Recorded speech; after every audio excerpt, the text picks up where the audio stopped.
Good afternoon. Thank you very much. Thank you. Thank you very much, Tatjana. And I'm really happy not only have my family around me, but also my very close friends. Bob, who brought me actually here. What a pleasure. So I'm a curator in the Centrum Judaicum, and the Centrum Judaicum, and we can see maybe the first picture, is housed in the historic remnants of the new synagogue built in Berlin in 1859 until 1866. It was, for many, and it is, I think also, it's true, it was a center of German Jewry before it was destroyed during the Second World War. I want to share insights into two projects of the Centrum Judaicum that I was involved in this year. One project was from our new installation of our permanent exhibition about the history of the synagogue and the community who built it. My other observations I'm going to share are from our exhibition Expelled, Berlin, 28 October 1938, which is about the history of the Polenaktion. You might have asked yourself what this title is about. I hope at the end of the lecture I have answered this, and if it's not clear then please ask me. On October 30th, 1938, the Polish government revoked the citizenship of all Poles who had resided abroad for more than 5 years. A new citizenship law passed in the Polish parliament earlier that year. Any Pole living for more than 5 years in a foreign country will lose his, we are only talking about men, the whole lecture is only about citizenship of men, Polish citizenship. This law, not by writing, but in fact targeted mainly to Jews with Polish citizenship who lived in Germany. In reaction to this, and as we know today, accurately planned by the German Foreign Office and organized by German police under the leadership of Heinrich Himmler and Reinhard Heydrich, Jews of Polish nationality living in Germany were expelled on October 28, 1938. This expulsion affected an estimated 17,000 people throughout the German Reich. This expulsion, end of October 1938, was one of the very first forced translocations of people that the Nazis denied the right to live in Germany. It was a topic in the international press for about 10 days, and we know that then an event came which was much greater than that, or not greater, but more dramatic, and referred to as its greatest imaginable catastrophe to happen to European Jewry in the modern age. The expulsion of Polish Jews took place openly and was carefully observed by the public. 46-year-old Max Karp, a violinist, who was expelled together with other Jewish men and young adults from Berlin on October 28th, wrote to his cousin Gerhard Intrator in New York on November 7, 1938. I quote, "The people gathered on the streets. They were meant to serve as witnesses to the historic expulsion of Jews from Germany. Others reported that neighbors expressed little interest in what was happening. The Berlin police ringing the doorbells of people's flat at 4:30 in the morning on October 28th. They arrested around 1,500 Jewish men and boys over the age of 15. Outside of Berlin, entire families, single men and women, and in a few cases, unaccompanied children and youth were expelled. It also affected mixed marriages because when the husband or the father was of Polish origin, a woman lost his German citizenship by marrying a Pole. So the children and also the wife, and I have some cases where the wife didn't even come from a Jewish family. They were also expelled to Poland. They were transported to Poland's border, not far from the city of Frankfurt an der Oder, across which they marched under duress to the town of Zbacyzn. In German, it's called Bentschen.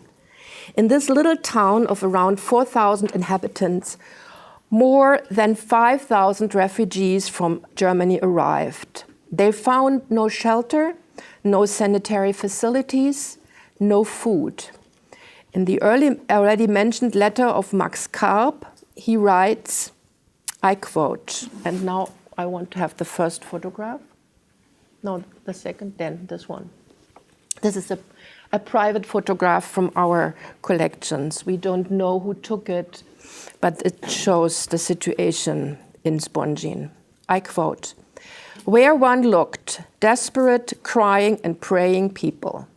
Due to the hardships and the enormous emotional trauma, there were and are many deaths here, also suicides. People that have fainted or have gone insane, and others who are very ill. The danger of an epidemic was nearing until, on the 4th day after our arrival, 50 doctors, nurses, and medical personnel from Warsaw arrived here, and thus sparing us from great danger. End of quote. Help came from Polish Jewish organizations in Warsaw. One was led by the historian Emanuel Ringelblum, later one of the heroes of the Warsaw Ghetto uprising in 1943. Since 1932, he was affiliated with the American Jewish Joint Distribution Committee, the Joint, which funded most of the activities in Zbacyzn. Donations came also from organizations of Polish Jews, mainly in England. The Yiddish and Polish Jewish press published several appeals asking for donations of food, clothing, and blankets, as well as money. And we are talking about a community which was already very, very poor. The Jewish communities in Warsaw and Krakow provided housing to more than 4,500 refugees from Germany. Smaller Jewish communities in Poland took in hundreds of people. In Zbacyzn, funds were used to rent private accommodations in the homes of Zbacyzn residents, and a comprehensive infrastructure was in place within a few weeks. For children and young adults, schools, training classes, and language courses were set up. Everything was organized by Polish Jewish relief organizations. There was even an extra post office. This is actually the post office Max Karp sent his letters to New York, because the people who had been expelled had many affairs to conduct in writing, corresponding with family members, emigration, visas. Everyone was concerned about the future and tried to leave Zbacyzn as soon as possible. Most of the people who were expelled from Berlin experienced a long separation from their families. Some tried to start a new life in Poland and reunited with family members, or went back to their hometowns, which most of them had left many, many years ago. Some managed to immigrate to a country in the West, where most of them were trapped under German occupation and deported to the death camps in the East after 1941. The refugee camp in Zbacyzn was closed in late August 1939, just days before the German invasion of Poland. In Nazi Germany, persecution of Polish Jews continued following the mass expulsion in October 1938. In February 1939, this second expulsion affected at least 15,000 people, approximately 3,000 of whom lived in Berlin. Persecution measures intensified after the German attack on Poland, September 1st, 1939. On September 8th, 1939, all stateless and Polish Jews still in Germany were arrested as enemy aliens and brutally mistreated. In Sachsenhausen concentration camp outside of Berlin, approximately 500 men were murdered by spring of 1940. The next photo, please. This is the letter from Max Karp. We have very, very specific information what was going on in Zbaczyn in these first days. And the next one. Yeah, this is like they established a soup facility. Yes, thank you. In the courtyard. And the next one. Berlin had been a center of Eastern European Jewish immigration since the 19th century. In 1920s, a fourth of all Berlin Jews came from Eastern Europe. Most of them belonged to the lower middle class. They worked in the garment and in the tobacco industries. Many had little shops, small garment or shoe stores, laundry services, bakeries, or worked in fur, hair, or egg trade. That was one of their main things. They came to Berlin for different reasons. Many had been recruited as laborers during First World War I, some by force. They had fled pogroms in Galicia and Ukraine or the Russian Civil War. Some had tried to evade military service. Others were searching for a better life, while others had come to the city to study. In the 1920s, Berlin became a center of Hebrew literature, where Chaim Nachman Bialik's first edition of collected works was published. Marc Chagall had his first one-man exhibition at Herwart Walden's gallery in 1916. Berlin has been in the 1920s also a center for Jewish printing, and almost every books which were distributed in Eastern Europe were printed in Germany, and filmmaking. Anti-Semitism in Germany was widespread well before the Nazis came to power. This is why I show this postcard. And now please the next one. Yes, this is a view now into our new exhibition. Here in front we have this famous saying over the portals, Petrucha Arim Vayavogoy Tzadik Shomer Emunim. Please open the gates and it should enter the righteous peoples who keep the faith.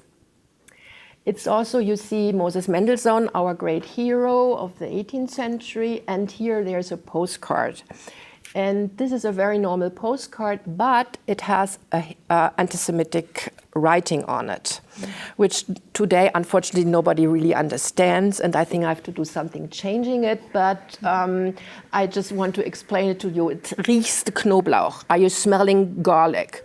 Today, nobody's understanding it, that this is anti-Jewish, because they all think it's anti-Turks or Muslims. So in the back of this postcard, now the next one, there are two quotes, anti-Semitic quotes.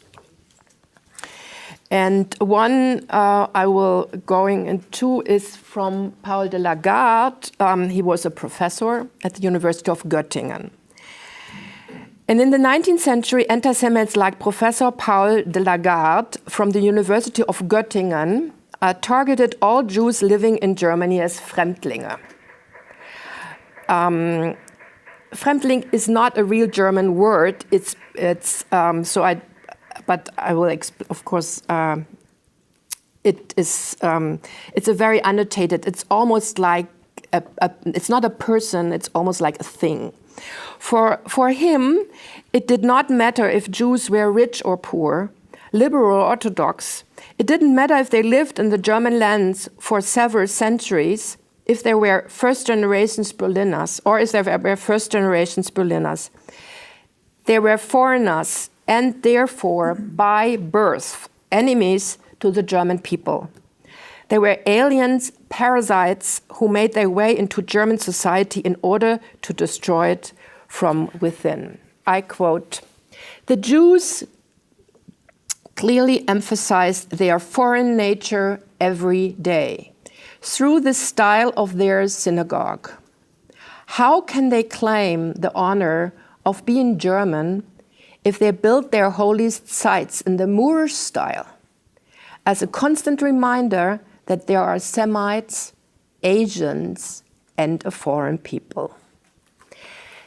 Nevertheless, one has to note that outbreaks of anti-Semitism did not take place during the German imperial period we are talking about here. Anti-Semitic outbreaks happened during the Weimar Republic, when Germany became a democratic state for the first time. And some of you who have seen on Netflix Babylon Berlin have more insights about this situation. One form of anti-Semitism was related to anti-Slavic sentiments and targeted Jewish immigrants from Eastern Europe who were generalized as Ostjuden and referred to as a foreign nuisance. There was even an Ostjuden debate in the German Reichstag in 1920, 1921. So I would like to show the second quotation now. This, you probably know who this is. This is Albert Einstein, just before, very nervous before a concert he gave in the New Synagogue in 1932. Now, next, please. This is another photo from an installation photo from our exhibition, and it's pointing out, and there's a citation, a quote from Einstein of 1921, which I think it's very suited to our situation today, unfortunately, because we have the same arguments. Eastern European Jews are made the scapegoats for certain defects in present-day German economic life, 1921. Things that in reality are painful after effects of the war. The confrontational attitude toward these unfortunate refugees who have escaped the hell that Eastern Europe is today has become an efficient and politically successful weapon used by demagogues. And I could never imagine that we would have this similar situation in Germany right now, where demagogues use exactly the same xenophobic words against the refugees as it was used against the Jews. Albert Einstein made this statement in the Jüdische Rundschau in June 21, 1921, and the article was called "How I Became a Zionist." And this article, he was not only talking about against the anti-Semites, but also against the Jewish community, who was but they were also unfriendly to a lot of these Eastern European Jews, who in a way showed them from where they came originally, and they thought that they have left it behind them. But as it's a tragic misunderstanding of the historic situation, the German Jews did not realize that it didn't matter how they were clothing and how they looked. They were Jews, and that was their problem. 2 pogroms were conducted in Berlin during the Weimar Republic. One in 1923 in the Scheunenviertel, in the so-called Barn Quarter, a home of many Eastern European Jews, and in 1931 on the Kurfürstendamm, in the district of Charlottenburg, home of the Jewish middle and upper class. The Kurfürstendamm pogrom was organized by the Berlin Nazi stormtroops. In 1933, anti-Semitic persecution became state terror. Jews were dismissed from the civil service shortly after the Nazis seized power. Shops owned by Jews were boycotted for the first time in April 1933. The Nuremberg laws were enacted in 1935. As of April 1938, Jews were required to register their assets. In September 1938, Sarah and Israel became compulsory names for all Jews in order to differentiate them on their passport or in their identity card.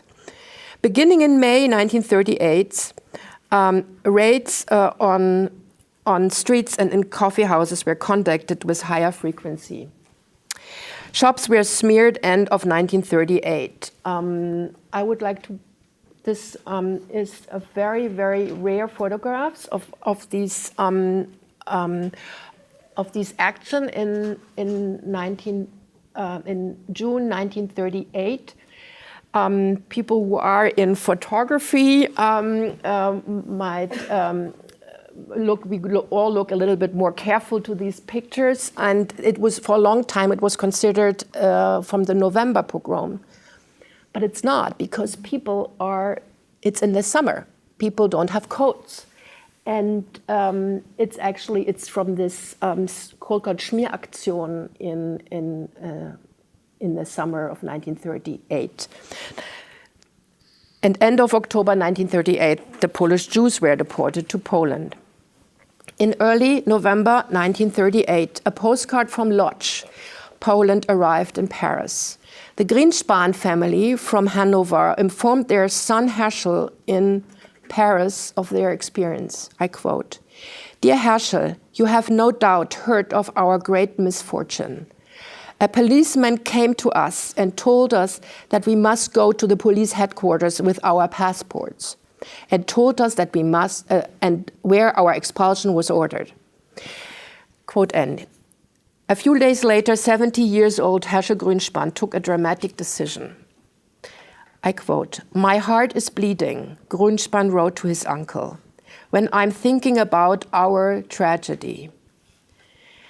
He had to protest against the inhuman persecution of the Jews.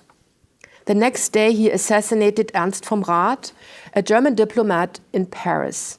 The German government used this act as a pretext to the November pogroms, also known as Kristallnacht, the Night of Broken Glass, and all actions, as we know today, were conducted by the Nazi authorities all over Germany. It was a concerted action. Almost all synagogues were set on fire during the night of November 9th. More than 1,000 people were killed. Shops were destroyed and looted. 20,000 men, Jewish men, were taken to concentration camps.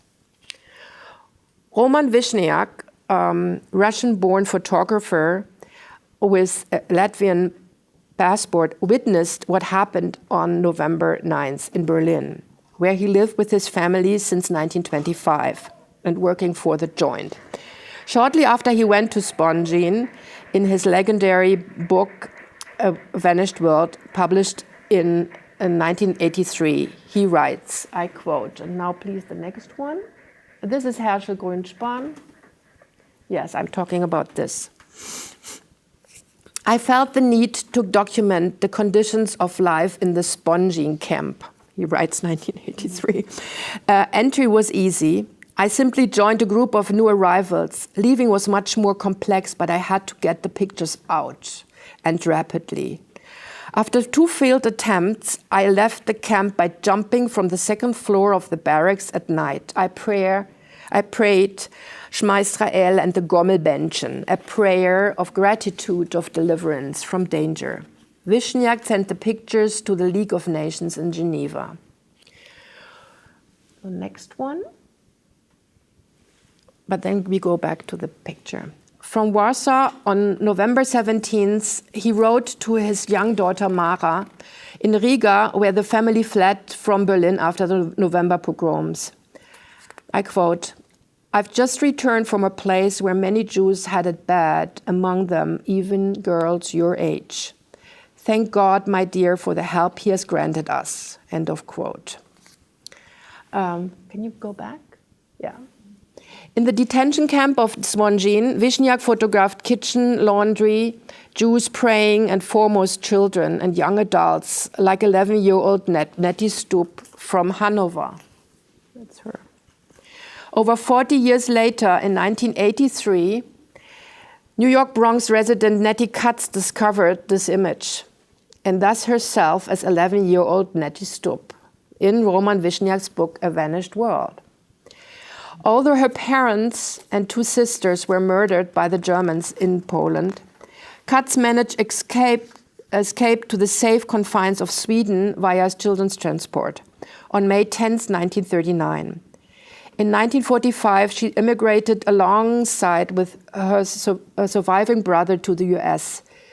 She is convinced this picture saved her life, and this could very well be because Vishniac's photos were published in the US and in England, and in order to get funds. And Jewish organizations were able to send around 500 children from Zbacyzn to England and to Sweden. Roman Vishniac fled with his family from Riga to the south of France, and via Madrid and Lisbon, he escaped with his family to the United States. He's today considered one of the most eminent photographers of the 20th century, whose images have fundamentally shaped our ideas of Jewish life in Eastern Europe before their destruction. But he put it on purpose. It was the last pictures of A Vanished World concerned these, because that was already, his pictures before the Holocaust, but these pictures show already that the Holocaust started already, and he has, was why it was important for him, this photograph, and it was important for him, and he referred to it to a lot of interviews he gave, that at least he could not save these children and these people, but maybe he had saved, or his photograph had saved one life, the life of Nettie Stupp from Hanover. I come to the end.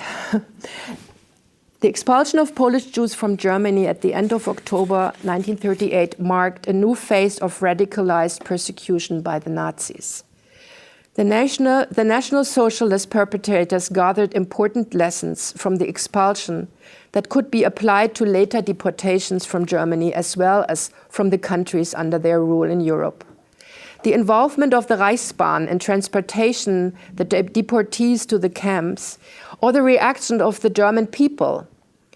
Inside the German society, there was no opposition when neighbors suddenly disappeared, had to leave their homes and carried on trucks to the railway stations. Everyone witnessed the expulsion of the Polish Jews from Germany. So the Nazis could be sure that there will be no protest when all Jews in Germany will have to leave their homes and hometowns, when all Jews will become enemy aliens. Many Jews who had been expelled from Germany in 1938 and 1939 fled to eastern Poland. They were deported from there to remote areas of the Soviet Union, such as Kazakhstan and Siberia, in 1940 and 1941.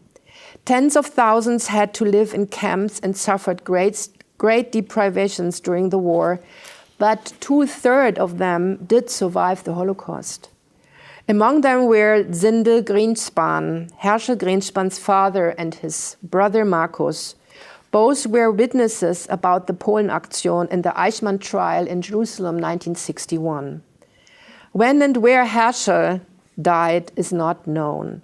He did not survive the war and was probably killed in the Sachsenhausen concentration camp just before the liberation by the Soviet army in 1945.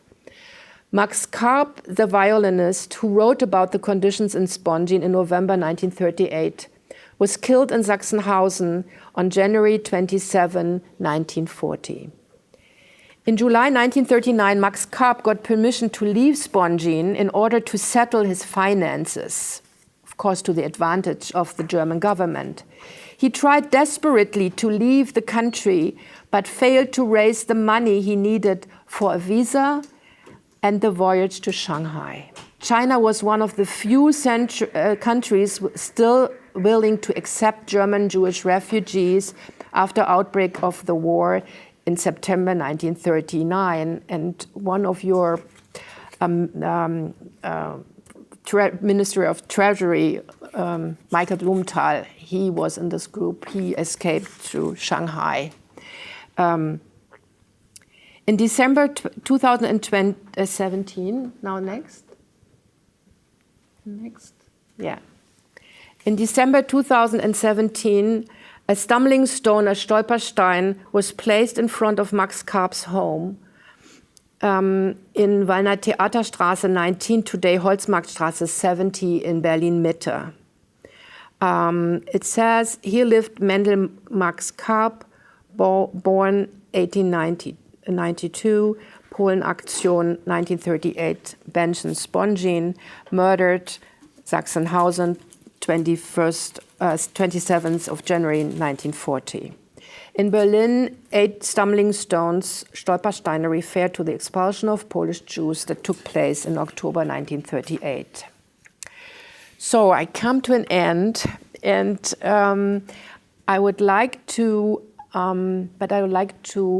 say something what I think is, I could not really emphasize so much, but I think it's what I learned from working on this is that I think we should emphasize more the Jewish resistance which actually took place, because the Jews did something against. They were not, it was always, in the post-war time, it was always said that the Jews did not really, Lämmer zur Schlachtbank, they were taken and they really didn't resist. And I think this is concerning the Polenaktion. This is not true, because the Polish Jewish organization helped a lot to help the German Jews. It was later said by one of the survivors, I don't know if we as German Jews would have done so much for the Polish Jews. And it was probably because Emanuel Ringelblum was involved in that. And as we know, he saved the memory of Polish Jewry with his archive, and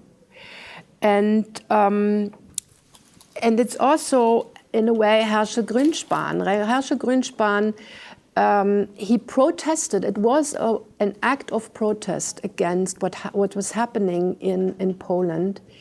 And later, because it was always said, yes, but maybe he had an homosexual affair with this diplomat, and it was really not really taken as an act of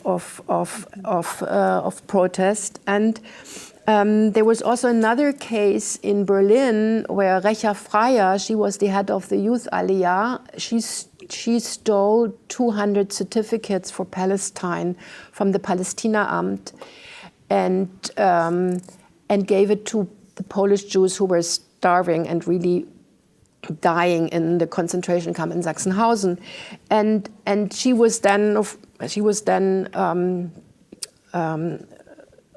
taken out of her position and had to leave Berlin. Maybe she took away, of course, 200 certificates, and which were meant for other people. But I mean, it was an act. It was an act of resistance. I would also like to say something about how this exhibition was conducted. It was very much, students were very much involved in that exhibition about the expelling of Polish Jews, and it was the Institute of Eastern European Studies at the Freie Universität in Berlin, and students started with the compensation files, which are in Berlin, you know, when survivors ask for compensation and restitution. And the material they found there was so interesting that they could reconstruct family histories. And later they contacted the families, and the response was unbelievable. And in a month ago, in 28th of October 2018 and 29, we had two commemorative ceremonies. One in Zbacyzn, we went around 100 people in two buses. We went to this little town where by now they commemorate it every year. They commemorate this what happened there, and it was amazing how many people came, which probably 10 years ago would not have come to Poland, and especially now with this very serious situation about not telling that there were camps in Poland, that there were only German camps in Poland. And so we had to be very careful with the text in our exhibition not to write Polish camps and even what I heard from Maja Bentschen, our friend who is a specialist in Vishniac, she told us that the Polish government changed the Wikipedia entry for Zbacyzn. And it was in no man's land, but it's not true. It is in Poland. And it was in Poland and is in Poland today. So, yeah, this is all what I can say.